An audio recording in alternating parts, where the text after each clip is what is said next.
Olá a todos. Neste vídeo eu vou falar o que é uma abordagem esotérico-filosófica e qual é a relação da filosofia com o esoterismo, pelo menos da maneira como eu enxergo, tá? Então eu resolvi fazer esse vídeo porque eu falo muito que eu utilizo uma abordagem esotérico-filosófica, então é preciso ficar claro o que é uma abordagem esotérico-filosófica. Portanto, eu vou ter que entrar no tema da relação entre a filosofia e o esoterismo. E isso é muito importante porque assim você pode compreender como é que eu trabalho o tarô, como é que eu trabalho a astrologia, como é que eu enxergo essas duas linguagens, né? Então, para começo de conversa, esoterismo e filosofia são duas coisas que a princípio jamais se conciliariam, né? Porque o esoterismo é algo que acontece no âmbito da religião, é um fenômeno que acontece nas religiões, que é justamente um fenômeno que busca renovar as bases da religião, de uma dada doutrina, para uma perspectiva mais universal, mais filosófica, para uma perspectiva, vamos dizer assim, mais próxima da filosofia, mais próxima da ciência, em alguns casos também. É assim. Então, o esoterismo é sempre um movimento de tentar renovar a fé, né, em bases mais racionais. Obviamente que isso causa uma resistência, né, dos poderes constituídos. E, por exemplo, quando você pensa no esoterismo cristão, você pensa em bases universais, as verdades do cristianismo. Quando se pensa no esoterismo budista, você pensa em bases universais, as verdades do budismo, né? Que já são, de certa forma, universais também. O esoterismo islâmico, né, que é o sufismo. Então, o esoterismo é a tentativa de enxergar chaves universais que transcendem a religião historicamente colocada, né, mas que essas chaves surgem naquela religião, daquele povo, daquela cultura. Então, isso é uma perspectiva esotérica. Então, é um fenômeno que acontece no interior da religião, né? Ou seja, no templo, vamos dizer assim, né? Numa metáfora, né? Existe o templo e a praça pública. A filosofia é da praça pública, né? É ali que ela começa na Grécia. Então, assim, como conciliar a verdade do templo, né? A verdade esotérica, a verdade do pronaos, né? Diferente do profanos, que está fora, né? Com a verdade da praça pública, né? Ali do Sócrates, né? Da interrogação radical, né? Do discurso público, né, do debate público, né, daquela verdade que é a verdade da civilização, né, a verdade da sociedade, né, a verdade da praça pública, né, da onde surge ali a filosofia com a figura do Sócrates. Então é difícil pensar assim, como seria uma espécie de abordagem esotérico-filosófica, né? Mas o que acontece? O Sócrates, né, que é considerado por muitos o pai da filosofia, ele ouvia o oráculo de Delfos, né? E ele tentava traduzir a mensagem do oráculo de Delfos. Então ali, em nenhum momento, você vê a filosofia sendo alguma coisa antagônica ao mistério, ao mito, ao sagrado, ao plano do mistério, né? Você via que a filosofia era uma espécie de interpretação racional do mistério, né? Ou seja, uma tentativa, claro que o mistério não se deixa revelar, porque ele é um mistério, mas é uma dimensão mais popular, né? Uma dimensão que todos podem conversar sobre, uma dimensão da praça pública, né? Que é típico da filosofia. Então, o que acontece? Se você pensar que a filosofia ela surge de um chão, de uma história, né? De algo anterior, que no caso é o discurso mítico, né? O discurso mitológico, e que o discurso da mitologia tem chaves pré-filosóficas, né? Tem chaves de compreensão interessantes para a própria filosofia, aí você pode ter uma visão filosófica do esoterismo. Assim como existe filosofia da religião, né? Que é uma tentativa de entender o fenômeno religioso pelo viés filosófico, né? Ou seja, o que é o fenômeno religioso, o que é que ele constitui para o ser humano, né? Quais são as suas dimensões, etc. e tal. né, o que significa na condição humana. Isso é fazer filosofia da religião. Então, assim como é possível fazer uma filosofia da religião, é possível fazer uma filosofia do esoterismo, já que o esoterismo é um fenômeno que acontece dentro da religião, né? Então, a filosofia do esoterismo, ela tem feições de uma filosofia da religião. E como seria uma filosofia do esoterismo? Seria enxergar o fenômeno do esoterismo com uma espécie de tentativa de diálogo entre a religião e a filosofia, um discurso híbrido, né? Uma terceira força híbrida entre a fé e a razão. Temos o que? O esoterismo, a teosofia. Então, a teosofia seria essa categoria híbrida entre teologia e filosofia. Não é à toa que tem teo, de teologia, e sofia, de filosofia. Então, o esoterismo é a teosofia, é essa tentativa de síntese entre as duas coisas. E se você for para um autor, né, do idealismo alemão, que eu amo muito, como Schelling, esse exercício de tentar voltar para o mito, na tentativa de entender como o espírito, né, se desdobra na história, como a consciência se desdobra, é um exercício até fundamental e talvez o exercício mais importante que a filosofia precisa fazer, né? Então, assim, a filosofia surge como a emancipação do mito e aqui no final do ciclo, vamos dizer assim, né, ela seria um retorno ao mito, mas não um retorno à irracionalidade, né, mas o retorno a uma tentativa de contemplar o simbolismo e enxergar as verdades universais que se escondem por trás daquele simbolismo, que se encontram por trás da mitologia, da revelação, das coisas que a história e a cultura humana nos trouxe, né? Filosofia positiva do Schelling, para bom entendedor, que é uma filosofia histórica, né? Filosofia que vai tentar olhar os artefatos da história e da mitologia como chaves, né, do desdobrar da consciência e da relação da consciência com a natureza e com a divindade, né? Uma espécie de arqueologia da razão, assim, de uma maneira bem profunda. Bem assim, né? Lembrando Kant, mas num sentido bem diferente, né? No sentido de constituir uma ontologia, ou seja, uma teoria sobre a realidade, né? E aí o que acontece? Então, uma filosofia esotérica, ela seria isso. E uma abordagem esotérico-filosófica é o que é uma abordagem esotérica? É justamente tentar encontrar as chaves universais que estão expressas naquele simbolismo, né? Então, por exemplo, a astrologia, ela não seria só a influência, vamos dizer assim, a sinalização que os astros dizem sobre a nossa vida, mas a própria astrologia tem uma doutrina da sabedoria, né? Existe um esquema, né, metafísico, teológico, que coloca a astrologia, que situa a importância da astrologia, né, e que mostra que a astrologia está ligada a um simbolismo universal que a transcende e que a perpassa, né? E uma abordagem esotérica do tarô também seria isso, seria ver o tarô como essas chaves universais, essa explicação de como o homem pode se reintegrar-se ao divino, de como o ser humano pode recuperar o seu lugar na criação, né? De como o homem, o ser humano pode, vamos dizer assim, lembrar de que ele é um elo entre o arquétipo e a natureza, né? Então, a doutrina esotérica é basicamente isso, né? É tentar enxergar esse universal. E aí, quando eu falo de tarô e astrologia numa perspectiva esotérica, eu estou falando essa perspectiva mais filosófica, metafísica desses saberes. Então, isso é uma abordagem esotérica. E por que esotérico-filosófico? Porque o esoterismo, por si só, né, ele pode ficar uma coisa um pouco exótica demais, às vezes até um pouco delirante, né, se for uma mística sem gnose, né, ou seja, se for uma mística sem essa gnose, essa contemplação mais do mecanismo, né, essa percepção que o Jacob Boehme tinha do mecanismo da natureza, essa gnose toda que ele teve. Então, a mística sem gnose é complicada. Então, o esoterismo que não mais dialoga com a filosofia, ele também pode ser perigoso. Então, um esoterismo que está sempre em diálogo com a filosofia, né? Ou seja, que está sempre percebendo, né, de que ele traz para a filosofia chave de compreensão importante para ela mesma. E a filosofia ela ajudaria aqui a drenar um pouco, né,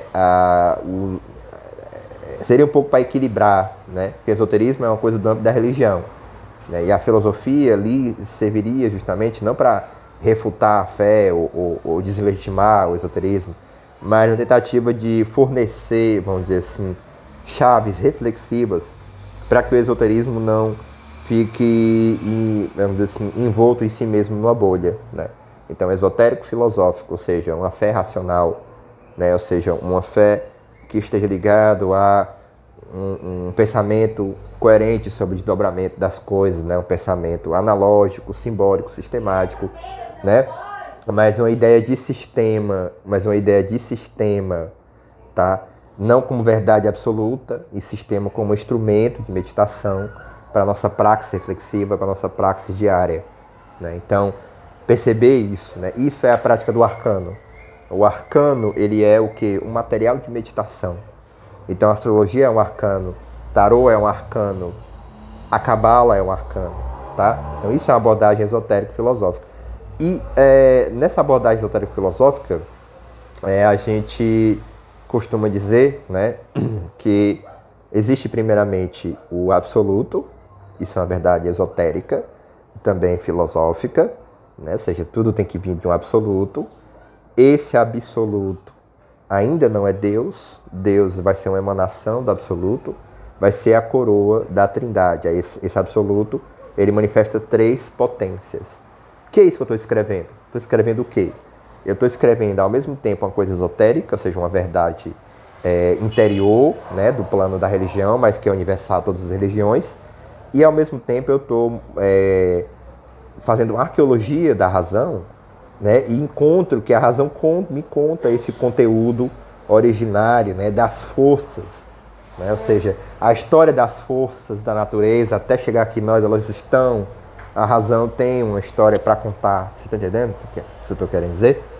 E aí o que acontece é ao mesmo tempo uma perspectiva esotérica, mas também filosófica, porque você pode perceber isso como as potências da própria consciência se constituindo, né? A consciência humana se constituindo, né? Então é uma verdade da natureza, é uma verdade da consciência, é uma verdade do divino, simultaneamente, né?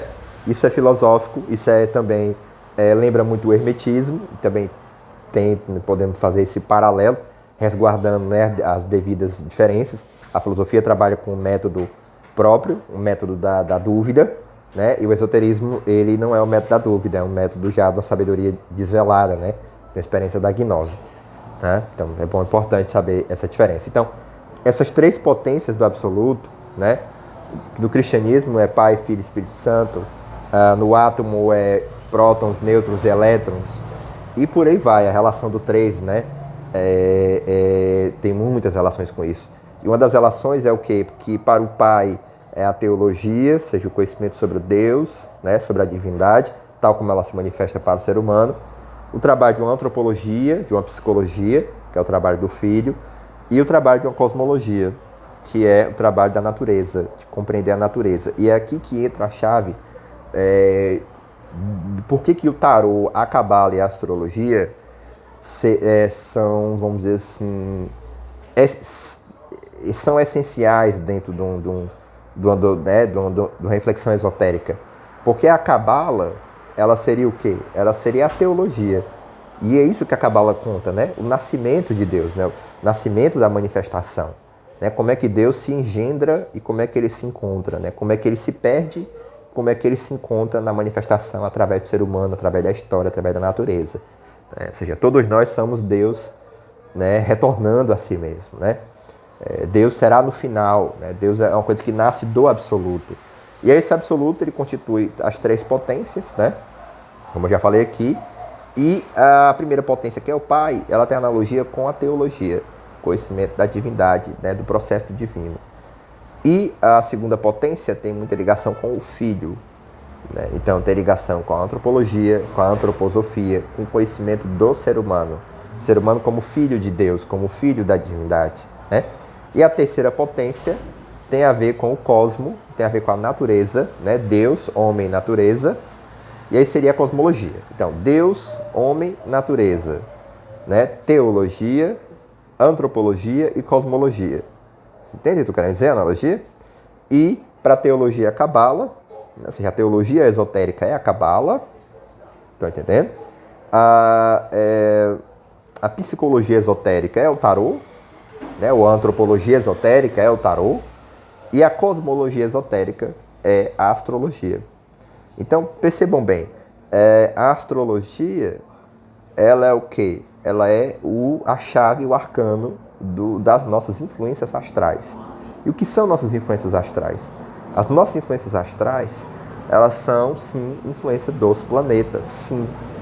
Né? As pessoas hoje estão muito na moda dizer que está muito na moda dizer que não, né? Que os astros sinalizam, mas eles não têm influência. Claro, não é o magnetismo que está lá atuando para cá, não é isso. Mas é a ideia de que os planetas, as forças elementais, elas são uma força um tanto cega, né? Um tanto assim, que no corpo humano tem esse conflito todo, dentro das tendências astrais, que se desdobram em pensamentos, emoções, sentimentos, condutas, hábitos, ligações kármicas. Então, a astrologia ela vai fazer uma análise do corpo astral. Porque existe o corpo físico, o astral, ou seja, uma espécie de influência etérica das estrelas, o corpo anímico, que é o corpo da alma, e sim, a alma não é o corpo astral é uma coisa, a alma é outra, e o plano do espírito. Então são 4 corpos, né? O corpo físico, o astral, o anímico e o espiritual, ligado aos 4 naipes do tarô, né? Às 4 letras do tetragramaton. Entende de onde é que veio o fundamento da ideia de 4 corpos, né? Então tem toda uma chave aí sobre os 4 corpos, 4 naipes, né? As 4 letras do tetragramaton. Então a chave da alma é o tarô, mas a chave do corpo astral é a astrologia. Como assim, né? Se você quer entender a mensagem da sua alma, você se dirige ao tarô. O que sua alma está dizendo para você construir, para você realizar. O que você vem fazer, né, um perspectiva de futuro. Né? A tua que está ligada à previsão, prever, né? Tem essa ideia de previsão, né? Mas tem essa ideia de olhar para o futuro. E o mapa astral, né, a astrologia, está ligado à influência que você herda do seu sangue, do magnetismo, do corpo astral. Nós somos casa das estrelas, como diz o Jacobon, né? E as estrelas, elas são uma força caída, elas são a força da manifestação, e a própria manifestação, ela é uma queda da divindade, ela é uma desarmonia que aconteceu na harmonia da trindade da criação. A manifestação é um apêndice, né? Uma ruptura da grande sinfonia. Então, nessa ruptura se formaram as forças astrais, entende? Que são a força, vamos dizer assim, dos planetas, né? Os planetas como seres espirituais, né? Como seres, como entidade, na verdade, e que é porque hoje em dia as pessoas tendem a pensar o plano astral, né? Quando tem visões, né? Quando tem um sentimento muito profundo, e às vezes isso é o plano anímico. Você está entendendo? O plano astral é como se fosse nossa assinatura, né? Das estrelas, ou seja, o que a gente veio purificar, né? Ou seja, qual é o elo terrestre, né? Qual é o momento da purificação terrestre que a gente está. Porque o homem, né? O ser humano é o purificador da natureza, é um encaminhador da natureza para o divino, é ponte. Por isso que nós estamos na dualidade do bem e do mal, né? Por isso que nós estamos na penumbra, na crise existencial, né? Por isso que o ser humano é uma experiência muito aguda ser um ser humano, né? Porque justamente é um limiar da natureza para o espírito, dentro de um sistema da reintegração. Então, o sistema esotérico é um sistema de queda e reintegração. A queda do divino e reintegração do próprio divino, através da humanidade e da natureza. Né? E aí, filosoficamente, a gente vê, né, que essa doutrina da queda e da reintegração é constitutivo, né, vamos dizer assim, de várias chaves éticas, de várias chaves antropológicas, né, de várias significações políticas, né, e existenciais. Né? Então, assim, você vê que, por exemplo, no cristianismo tem essa ideia da queda e da reintegração. Né? A diferença é que no cristianismo a reintegração é através da figura do Cristo, e no paganismo a reintegração é pela prática das virtudes e da teurgia, como dizia o Jâmblico, né? Não é só as virtudes, é também a teurgia. Né? Entenderam o que é uma abordagem esotérico-filosófica? É uma abordagem esotérica porque ela... E por que é legal a abordagem esotérica? Porque ela recupera a plena potência do símbolo. A gente não fica preso a nenhum dogmatismo, seja tecnicista, seja modernista, psicológico, de nenhum modo. Né? Você percebe que tudo é manifestação dos arcanos, né? Então, como costuma dizer o Valentin Tomberg, lá das 22 meditações dos arcanos do tarô, ele diz, não é que Júpiter representa o imperador do tarô, é que Júpiter é o imperador celeste, assim como Vênus é a imperatriz celeste, entende? Então, assim, ou seja, toda a nossa conversa sobre o mundo é um desdobramento originário dos arcanos, entende? Então a astrologia é um arcano celeste. Essa é a visão esotérica da astrologia, né? que nos dá e recupera o simbolismo profundo da astrologia, né? Que não deixa ela ficar empobrecedora simplesmente por uma ideia de que nós temos que respeitar ou se submeter ao que é dito pela tradição, né? Tradição entre aspas, tradição essa que é meramente os textos técnicos, a ponta do iceberg, né? Não era nunca o que era conversado nas escolas de mistério, de iniciação, onde a astrologia era repassada, né? Então existe uma astrologia oculta, uma astrologia esotérica, sim, ela é o iceberg profundo. Digo isso porque existe hoje muito de um movimento, né, de crítica à astrologia moderna e à astrologia tradicional, né? Tá muito na moda isso, né? E aí vem a galera para a astrologia tradicional, tem um mérito interessante de ter trazido a questão, né, de que haviam certos erros da linguagem, né, certas coisas da linguagem astrológica que a astrologia de mercado ela estava esquecendo. E realmente isso foi muito interessante quando houve esse movimento para a astrologia tradicional. Ou seja, tem algo correto nessa crítica, né, nessa vulgarização mercadológica que a astrologia sofreu no século XX, né? E às vezes misturou muito com a psicologia e ficou uma coisa muito pro mercado, né? Muito coaching, muito essa coisa do terapêutico, por aí vai, né? Essa coisa que está muito em voga hoje em dia. Então, a astrologia tradicional tenta lembrar, né, de certas coisas, certas técnicas, certos aspectos sintáticos da linguagem astrológica que são fundamentais. Isso é realmente muito interessante. Mas o problema da astrologia tradicional, dos astrólogos tradicionais contemporâneos, é que eles ignoram que tem um abismo mais profundo da astrologia, né? Que é o quê? Que é a sua verdade esotérica, né? Que é a sua verdade universal, que é a sua verdade enquanto salvação da alma, que é a sua verdade enquanto doutrina da sabedoria, né? Que é a sua verdade que era passado nas escolas de mistério e que nos chega até nós através da gnose, né? Da mística gnóstica, ou seja, da gnose dos esoteristas e dos hermetistas, né? Tanto aqueles que tiveram a gnose do tarô, como aqueles que tiveram a gnose profunda da natureza, né? Como Jacob Bohm, né? O mecanismo do universo se desvelou e ele tenta traduzir essa gnose nos textos dele, né? Então a astrologia, ela tem essa coisa, essa raiz mais profunda, que é acessível quando você estuda e tem um contato psíquico com o esoterismo, né? Com a egrégora do esoterismo ocidental, tradicional, né? Esoterismo mesmo. Então, a astrologia esotérica é uma astrologia que, a meu ver, ela é maior do que a astrologia tradicional, porque ela engloba a astrologia tradicional, entendeu? Então, ela engloba a astrologia tradicional e, assim como a astrologia tradicional, gerou a moderna, né? Ou seja, o tempo, né? Você entende o que eu quero dizer? Com o passar do tempo, houve a astrologia moderna, né? Então, a astrologia moderna está contida na tradicional, a tradicional está contida no oceano, que é a astrologia esotérica, essa abordagem esotérica filosófica, tá bom? Então é isso, não queria deixar o vídeo longo. E qualquer dúvida vocês deixam aqui que eu respondo, tá? Se não tiver ficado claro algum conceito. É isso.